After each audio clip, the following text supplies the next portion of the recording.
Okay, so now we have our Wi-Fi card in monitor mode. We can sniff all the packets that are within our Wi-Fi range, even though they're not directed to our device, and even without connecting to any network, even without knowing the password or username to the network. So, what tool we're gonna use? We're gonna use a tool called AeroDump-ng. It's part of the AirCrack suite. It's a packet sniffer, allows us to capture all the packets around us.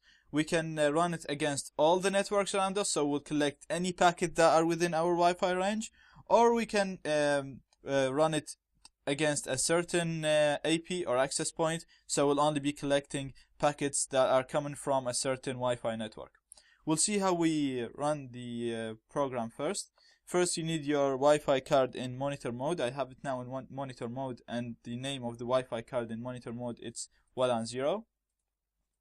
So we'll just clear this, and we will run AeroDump-ng and mon0. It's just as simple as that. Mon0 is the name of the Wi-Fi card that has monitor mode enabled on it.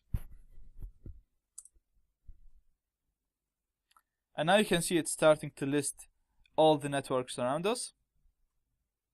Another use of AeroDump-ng is to identify all the networks around us and to identify all the connected devices to these networks.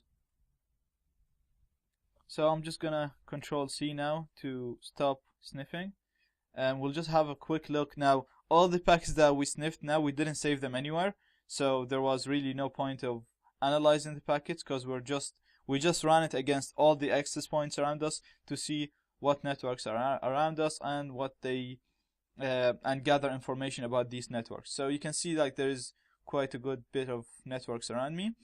The BSS ID is the MAC address for the access point. So each as we said, each network device has a MAC address, and it's here written under the BSS ID column. The PWR is the power. So it's how far is the access point from our Wi-Fi card. You can see the test IP. This is the AP. This is the test router that we will be running a few attacks against. It's here in my room, so it's very close to me. It's -34. You can see as you go down, the networks are further and further away from me. So the closest the network, the easier for you to get to sniff the packets, because obviously you're closer and the packets can be collected easier. Also, all the attacks that we're going to explain in the future, the closer the network to you, the more effective the attack, and the quicker you will gain your access or achieve your goal. Beacons is the signals that the AP send. So each access point send a certain type of packets to tell all the clients around it that I exist and I'm there.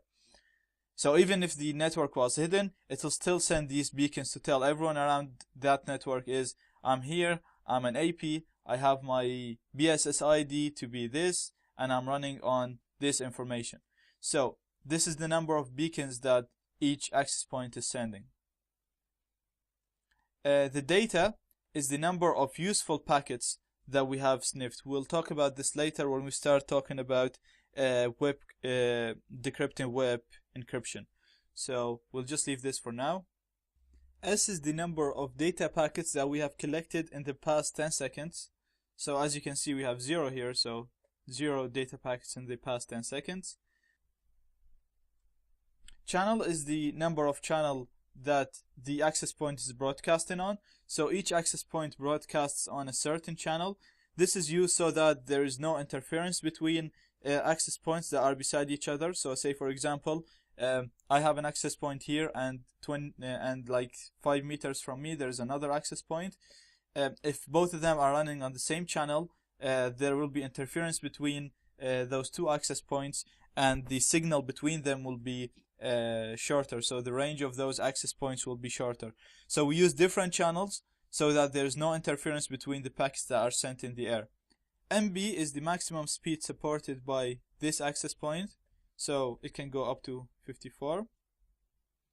Inc is the encryption that's used in that access point. So we see the encryption here is WIP, here is WPA2, here is WIP again, we have WPA here, And if it's an open network, you'll see OPN here in the encryption. Cipher is the cipher that's used to decrypt the packets. So for WIP, it's WIP. But for WPA2, it can be CCMP, it could be TKIP. We'll talk about these later when we get into WPA cracking. Auth is the type of authentication that's required for this access point. So we have PSK, pre-shared key here. We have MGT for this one. And we'll talk about this later as well when we go to WPA cracking.